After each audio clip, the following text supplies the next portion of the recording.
दोस्तों नमस्कार, स्वागत है आप सभी का एक बार फिर से आपके अपने ही YouTube चैनल सक्सेस मंत्रा बाय दीपक राय में यूपीडब्ल्यूएससी पेट 2023 की तैयारी आपको हमारे चैनल के माध्यम से मॉक टेस्ट कराया जा रहा है और करंट अफेयर्स का ये मॉडल टेस्ट नंबर 3 है, जिसमें कि आपसे राष्ट्रीय अंतर्राष्ट्रीय घटनाक्रम से 10 महत्वपूर्ण प्रश्न पूछे जाएंगे आपके पेट एग्जाम में। और इसके पहले आपको बता दें कि हमारे एप्लीकेशन पर आप सभी छात्रों को यूपीडब्ल्यूएससी पेट की कंप्लीट तैयारी कराई जा रही है, जिसकी फीस मात्र है 399 रुपये और ऑफर के तहत आपको 199 में कंप्लीट तैयारी आपको यहाँ पर कराई जा रही है।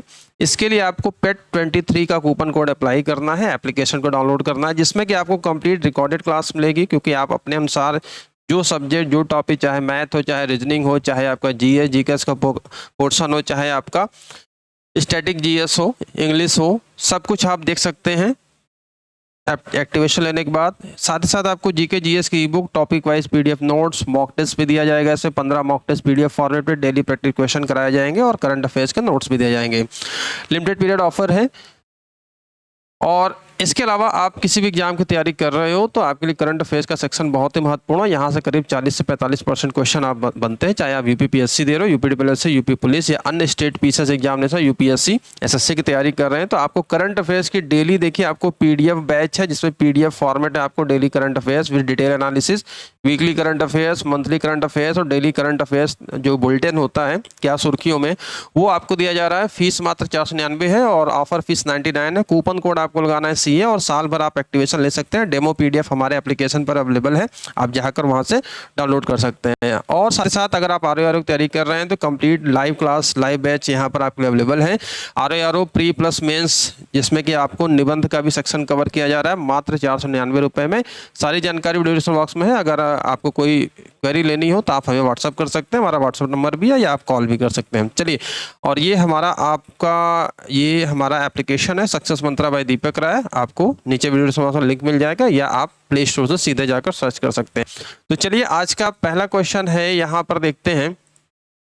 आईपीएल इतिहास का सबसे तेज 50 विकेट लेने वाले भारतीय कौन बने हैं? तो दोस्त, यहाँ पर आप जानते हैं कि राष्ट्रीय अंतर्राष्ट्रीय घटनाक्रम हो गया, खेलकूद हो गया, साथ साथ आईपीएल से क्वेश्चन बनते हैं। तो आईपीएल इतिहास में सबसे तेज 50 विकेट लेने वाले पहले भारतीय हैं। यहाँ पर देखिए 50 विकेट लेने वाले तो अदर खिलाड़ी हैं, विश्व में की बात करते हैं। अगर यहाँ पर देखा जाए परिपेक्ष में भारतीय खिलाड़ी की यहाँ पर बात हो रही है तो भारतीय खिलाड़ी कौन है? खलील अहमद है। चलिए, इनके बारे में कुछ डिटेल जान लेते हैं। खलील अहमद के बारे में अगर आप देखोगे तो इन्होंने दिल्ली कैपिटल के पेसर, ये किस टीम के हैं? दिल्ली कैपिटल के हैं। और आईपीएल में सबसे तेज 50 विकेट लेने वाले भारतीय का रिकॉर्ड अपने नाम कर लिया है। इन्होंने इकाना स्टेडियम लखनऊ में खेले गए मैच में 2 विकेट हासिल करते हुए रिकॉर्ड अपने नाम किया। इससे पहले यह रिकॉर्ड किसके नाम था? अमित मिश्रा के नाम था। इंडियन प्लेयर अमित मिश्रा के नाम दर्ज था। इन्होंने 37 आईपीएल में 50 विकेट लिए और इतिहास में सबसे तेज 50 विकेट लेने का रिकॉर्ड दक्षिण अफ्रीका के तेज गेंदबाज, आप यहां पर देख रहे हो, रबाडा, कांगिसो रबाडा के नाम दर्ज है, जिन्होंने केवल 27 आईपीएल मैचों में रिकॉर्ड हासिल किया। तो विश्व के परिप्रेक्ष्य में बात करते हैं तो कांगिसो रबाडा है और इसके पहले अमित मिश्रा थे, लेकिन यहाँ पर खलील अहमद ने अमित मिश्रा का रिकॉर्ड तोड़कर पहले भारतीय बन गए हैं सर्वाधिक विकेट, 50 विकेट आईपीएल में नाम करने वाले। चलिए आगे बढ़ते हैं। अगला जो हमारा सेक्शन है, अगला जो क्वेश्चन है, भारत किस देश के साथ स्लिनेक्स 2023, ये सैन्य अभ्यास है और आप जानते हैं कि सैन्य अभ्यास से महत्वपूर्ण क्वेश्चन बनते हैं। तो स्लिनेक्स 2023 मेरीटाइम एक्सरसाइज में भाग लिया है, इस तरीके से आप कह सकते हैं। तो यहाँ पर आपका राइट आंसर है option number B, Sri Lanka. Detail की बात करते हैं तो इसके डिटेल में आप देखोगे तो भारतीय नौसेना श्रीलंका नौसेना के साथ मिलकर द्विपक्षीय समुद्री अभ्यास स्लिनेक्स 2023 का 10वां संस्करण आयोजन 3 अप्रैल को कोलंबो में किया गया है। ठीक है, यहाँ पर राइट आंसर आपका ऑप्शन नंबर बी है। चलिए, क्वेश्चन नंबर आपका बढ़ते हैं 3 की तरफ। नासा, अभी आपने देखा इसरो चंद्रयान हो गया, आदित्य L1 हो गया, और नासा की तरफ से भी देखिए तो ये सब चीज़ें राष्ट्रीय अंतर्राष्ट्रीय घटनाक्रम आपके लिए काफ़ी महत्वपूर्ण है। यही सबसे आपके क्वेश्चन बनेंगे। तो हमारा जो बैच है 199 वाला, उसमें आपको कंप्लीट चीज़ें, साथ ही साथ जो कुछ भी हम आपको ये पीडीएफ यूट्यूब पर पढ़ा रहे हैं, सब कुछ आपको हमारे उस कंप्लीट बैच में, जिसका फीस मात्र 199 है, आप पा सकते हो। तो मून टू मार्स प्रोग्राम है ना, पहले प्रमुख के रूप में किसे नियुक्त किया गया है? तो चांद से लेकर मंगल तक का जो प्रोग्राम है, तो यहाँ पर आप देख सकते हैं कि ये है अमित छत्री। ऑप्शन नंबर यहाँ पर क्या है? ऑप्शन नंबर आपका डी है। और अमित छत्री की अगर दोस्तों बात करते हैं तो भारतीय अमेरिकी सॉफ्टवेयर और रोबोटिक्स इंजीनियर है ना, भारतीय मूल के अमेरिकी हैं। अमित छत्री को नासा ने अपने नए मून टू मार्स प्रोग्राम के पहले प्रमुख के रूप में नियुक्त किया है। इस मिशन का जो मेन उद्देश्य है चंद्रमा और मंगल पर एजेंसी की मानव अन्वेषण गतिविधियों को अंजाम देना। तो ध्यान रखिएगा, अमित छत्री भारतीय मूल के अमेरिकी हैं। तो इंपॉर्टेंट प्रश्न है, इंपॉर्टेंट सेक्शन है, न केवल आपके पेट एग्जाम के लिए आप एसएससी दे रहे हो, आरओ देंगे, सारी चीजें आपके लिए इंपॉर्टेंट है। क्वेश्चन नंबर 4 देखिए, न्यू डेवलपमेंट बैंक जिसको कि एनडीबी कहा जाता है, इसके नए प्रमुख के रूप में किसे चुना गया है, किसे नियुक्त किया गया है? तो राष्ट्रीय अंतर्राष्ट्रीय घटनाक्रम से भी काफी इंपॉर्टेंट प्रश्न बनते हैं। और इसका जो सही जवाब है दोस्तों, यहाँ पर आपका ऑप्शन नंबर बी करेक्ट होगा, डिल्मा रूसेफ। अब डिल्मा रूसेफ की बात करते हैं तो ये स्क्रीन पर आपके सामने डिल्मा रूसेफ जी की फोटो है। और ये ब्राजील की पूर्व राष्ट्रपति डिल्मा रूसेफ को निर्विरोध न्यू डेवलपमेंट बैंक की नई अध्यक्ष चुना गया। तो ये ब्राजील की पूर्व राष्ट्रपति हैं। और रूसेफ एनडीबी की प्रमुख के रूप में मार्कोस त्रोहियो की जगह लेंगे, यानी कि इसके पहले मार्कोस त्रोहियो थे। और जिसकी स्थापना देखिए ब्रिक्स समूह में शामिल देशों ब्राजील, रशिया, भारत, चीन और दक्षिण अफ्रीका, ठीक है, ब्रिक्स समूह के हैं। और स्थापना की गई थी और इसकी स्थापना 2015 में की गई थी। इसका मुख्यालय कहाँ पर है? संघाई चीन में। एक चीज और ध्यान रखिएगा, इससे पहले ब्रिक्स बैंक के नाम से भी जाना जाता था, अब इसका नाम क्या हो गया है? एनडीबी, ठीक है। तो ब्रिक्स बैंक का ही नाम एनडीबी है। इसकी स्थापना 2015 में हुई थी। इसका मुख्यालय संघाई चीन में है। और इसकी प्रमुख कौन बनी है? डिल्मा रूसेफ बनी है। चलिए अगला प्रश्न देखते हैं दोस्त। अगला प्रश्न है, किस टीम ने महिला प्रीमियर लीग 2023 का टाइटल जीता है? आईपीएल की तर्ज पर ही वुमेन्स क्रिकेट महिला प्रीमियर लीग का भी आयोजन किया गया। और महिला प्रीमियर लीग 2023 का टाइटल जीता है मुंबई इंडियंस ने। ऑप्शन नंबर यहाँ पर क्या होगा? ऑप्शन नंबर सी यहाँ पर करेक्ट होगा। और मुंबई इंडियंस के बारे में अगर बात करते हैं तो कप्तान कौन थी? हरमनप्रीत कौर। और इन्होंने महिला प्रीमियर लीग 2023 का टाइटल जीता है मुंबई के ब्रेबॉर्न स्टेडियम। ये फाइनल कहाँ पर हुआ था? मुंबई के ब्रेबॉर्न स्टेडियम में खेला गया था। देखिए दोस्त, ये जो डिटेल में एनालिसिस है, यहाँ से भी आपके काफ़ी फैक्ट बनते हैं। तो अगर आप हमारा 99 वाला साल भर का एक्टिवेशन लेते हैं तो सब कुछ आपको करंट अफेयर्स की सरदर्द छोड़ देना पड़ेगा। आपको सारे इंपॉर्टेंट फैक्ट्स आपको दिए जा रहे हैं, पीडीएफ डेमो के तौर पर आपको अवेलेबल है, आप देख सकते हो। किसको हराया? दिल्ली कैपिटल को 7 विकेट से हराकर खिताब पर कब्जा किया। इसके अलावा अगर बात करते हैं टूर्नामेंट में मोस्ट वैल्यूएबल प्लेयर का अवार्ड किसे मिला है? हेले मैथ्यूज को दिया गया है। ऑरेंज कैप मिला है मैग लैनिंग, बहुत ही महत्वपूर्ण फैक्ट है, ये ध्यान रखिएगा। और पर्पल कैप का अवार्ड हेले मैथ्यूज ने जीता है। भारत की यस्तिका भाटिया को, ठीक है, emerging player of the season का अवार्ड दिया गया है, ये भी ध्यान रखेंगे। चलिए अगला प्रश्न क्वेश्चन नंबर 6 देखते हैं। Stockholm International Peace Research Institute की रिपोर्ट के अनुसार दुनिया का सबसे बड़ा हथियार आयातक देश कौन बन गया है? तो भाई हथियार आयात करने वाला देश। और अगर हम यहाँ पर देखते हैं ऑप्शन देखिए, चीन, भारत, फ्रांस या कतर। तो सही जवाब दोस्तों हम हैं भारत, हमारा देश भारत दुनिया का सबसे बड़ा हथियार आयातक देश बन चुका है, ठीक है। और यहाँ पर देखते हैं वर्ल्ड टॉप 10 आर्म्स इंपोर्टर की बात करते हैं तो 11% आप यहाँ पर देख रहे हो। तो दुनिया का सबसे 5 बड़े हथियार आयातक देश में भारत है, सऊदी अरेबिया है, ठीक है, अरब है, कतर है, ऑस्ट्रेलिया और चीन थे। रक्षा थिंक टैंक सिप्री द्वारा जारी एक रिपोर्ट, ये रिपोर्ट कौन जारी करती है? सिप्री करती है। भारत दुनिया का सबसे शीर्ष हथियार आयातक बना है। वहीं 5 सबसे बड़े हथियार निर्यात के तौर पर अमेरिका निर्यातक देश है, बेचने वाला है, हम खरीदने वाले नंबर 1 पे हैं। रशिया है, फ्रांस है, चीन है और जर्मनी है। बहुत ही महत्वपूर्ण यहाँ पर आप देख सकते हैं कि ये फैक्ट है। और हमारी सेना को मजबूती, सैन्य मजबूती की बात करते हैं तो यहाँ पर एक बहुत सी चीज़ें यहाँ पर आप देख रहे हैं, बहुत नए नए कदम और सरकार की तरफ से काफ़ी अच्छा प्रयास किया जा रहा है। वंदे भारत एक्सप्रेस ट्रेन बहुत ही महत्वपूर्ण इंपॉर्टेंट फैक्ट है।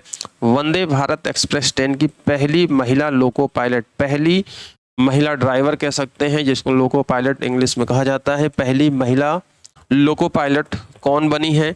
तो यहाँ पर दोस्तों जो सही जवाब है ऑप्शन नंबर डी है, सुरेखा यादव। और सुरेखा यादव जी के नाम बहुत सारे रिकॉर्ड है। चलिए इनके भी फैक्ट हम हैं तो यहाँ पर आप सुरेखा यादव जी की ये फोटो देख रहे हैं और एशिया की पहली महिला लोको पायलट सुरेखा यादव, ये एशिया की पहली महिला लोको पायलट का भी खिताब इनके नाम है, ये ध्यान रखिएगा।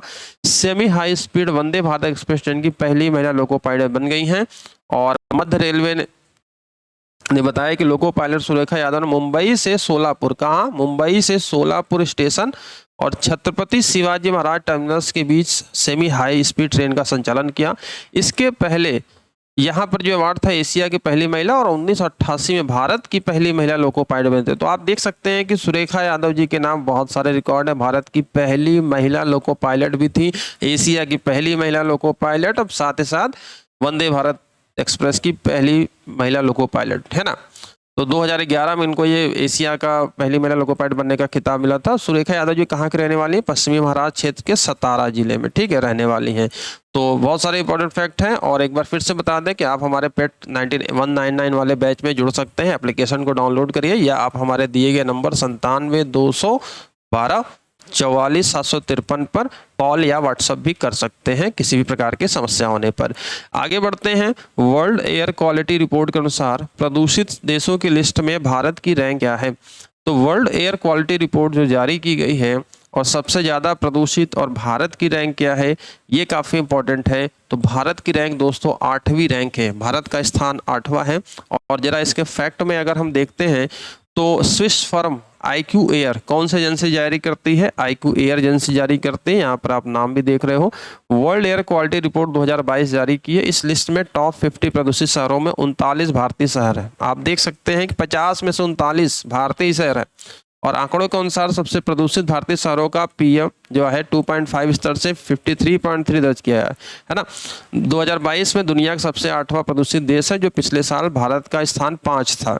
अब यहाँ पर टॉप 10 की अगर हम दोस्तों बात करते हैं, आपके सामने लिस्ट है top 10 most populated countries in the world. तो चार्ट नंबर 1 पे है इराक, सेकंड पे है पाकिस्तान, 3 पर है बहरीन, 4 पर है बांग्लादेश, 5 पर है बुर्किना फासो, 6 पर है कुवैत, 7 पर है और हमारा जो प्लेस है 8 है। इसके पहले हम 5वें प्लेस पर थे इसके पहली वाली रिपोर्ट में, प्रीवियस रिपोर्ट में। मिस्र 9वें नंबर पर है और ताजिकिस्तान 10वें नंबर पर है। चलिए आगे बढ़ते हैं और अगला प्रश्न यहाँ पर देखते हैं। अगला प्रश्न है इंटरनेशनल पब्लिकेशन। यहाँ पर आप देख रहे हैं इंटरनेशनल पब्लिकेशन सेंट्रल बैंकिंग ने किसे गवर्नर ऑफ द ईयर 2023 से सम्मानित किया है, ठीक है। तो इसका जो सही जवाब है, ऑप्शन देखिए आपके सामने है रघुराम राजन, उर्जित पटेल, शक्तिकांत दास या महेश कुमार जैन। और इसका सही जवाब है option number C, Shaktikanta Das. अब चलिए डिटेल की बात करते हैं। Governor of the year Shaktikanta Das ji को मिला है। शक्तिकांत दास जी को इंटरनेशनल पब्लिकेशन सेंट्रल बैंकिंग द्वारा गवर्नर ऑफ द ईयर 2023 का पुरस्कार सम्मानित किया गया है। ये दास जी 2018 से RBI के गवर्नर है। उन्होंने यह अवार्ड यूक्रेन में युद्ध और कोविड महामारी और मुद्रास्फीति सहित कई संकटों के समय वित्तीय बाजार चलाने के लिए दिया गया है। प्रधानमंत्री नरेंद्र मोदी जी ने इन्हें बधाई भी दी है, ठीक है। चलिए और आज का आखिरी प्रश्न है कि आप जानते हैं कि आपको 10 क्वेश्चन और हम आपके लिए ये जो रामबाण MCQ लेकर आ रहे हैं 28 और 29 अक्टूबर को जो आपका पेपर है, ये ध्यान रखना दोस्तों, बहुत ही महत्वपूर्ण है। आगे से इसकी संख्या भी हम आपको बढ़ाएंगे। अभी आपको हम डेली टॉप 10 क्वेश्चन करें और साथ ही साथ मैराथन क्लासेस भी आपको मिलेंगी और इसके साथ संख्या भी इसकी बढ़ेगी। प्रधानमंत्री मोदी ने किस राज्य में विश्व के सबसे लंबे रेलवे प्लेटफॉर्म का उद्घाटन किया है? तो दोस्तों विश्व का जो लंबा रेलवे प्लेटफॉर्म है अभी हाल ही में PM ने उद्घाटन किया है और वह कर्नाटक के हुबली में है। यहाँ पर देखते हैं सबसे लंबा रेलवे प्लेटफॉर्म हुबली, और कर्नाटक के हुबली में PM मोदी ने विश्व के सबसे लंबे रेलवे प्लेटफॉर्म का उद्घाटन किया। सिद्धरूढ़ा स्वामी जी हुबली जंक्शन पर स्थित 1507 मीटर लंबा, आप देख सकते हैं, प्लेटफॉर्म देश को समर्पित किया। ये हुबली जंक्शन इंडियन रेलवे के दक्षिण पश्चिमी रेलवे जोन में आता है। ये भी ध्यान रखना, दक्षिण पश्चिमी रेलवे जोन में आता है और दुनिया का सबसे लंबा रेलवे प्लेटफॉर्म बन गया। इसका record Guinness book of world में दर्ज हो गया है। 20 करोड़ लगता है इस प्लेटफॉर्म बनाने में। तो इस तरीके से 10 प्रश्न आपके डेली हम आपको करा रहे हैं और प्रश्नों की संख्या आगे बढ़ा देंगे। और वीडियो कैसी लगी आप जरूर बताइएगा। देखिए हर एक इंपॉर्टेंट फैक्ट आपको हम अपने इस वीडियो के माध्यम से दे रहे हैं। तो चैनल पर नए हैं तो चैनल को सब्सक्राइब करके बेल आइकन, और ये बात हम आपसे लाइव क्लास में भी रूबरू होंगे, मैराथन क्लासेस में। तो मिलते हैं नेक्स्ट वीडियो में। और इस बैच में एनरोल होने के लिए मात्र 199 रुपये की फीस आपको पेड करनी है, एप्लीकेशन डाउनलोड करना है। ये सारी फैसिलिटीज़ आप देख रहे हो, ये सब कुछ आपको मिल जाएगा। क्लासेस हैं, वीडियो फॉर्मेट में क्लासेस आपको मिलेंगे, सब रिकॉर्डेड है। आपको जो देखना हो आप देख सकते हो, मैथ, रीजनिंग, इंग्लिश, जो कुछ भी, जीके, जीएस, स्टैटिक जीके, ठीक है। तो मिलते हैं दोस्तों नेक्स्ट वीडियो में। वीडियो देखने के लिए बहुत बहुत धन्यवाद। और वीडियो कैसे लगी वैसे लाइक और शेयर जरूर करिएगा, और चैनल पर नए हैं तो चैनल को सब्सक्राइब करना मत भूलिएगा। Thank you very much.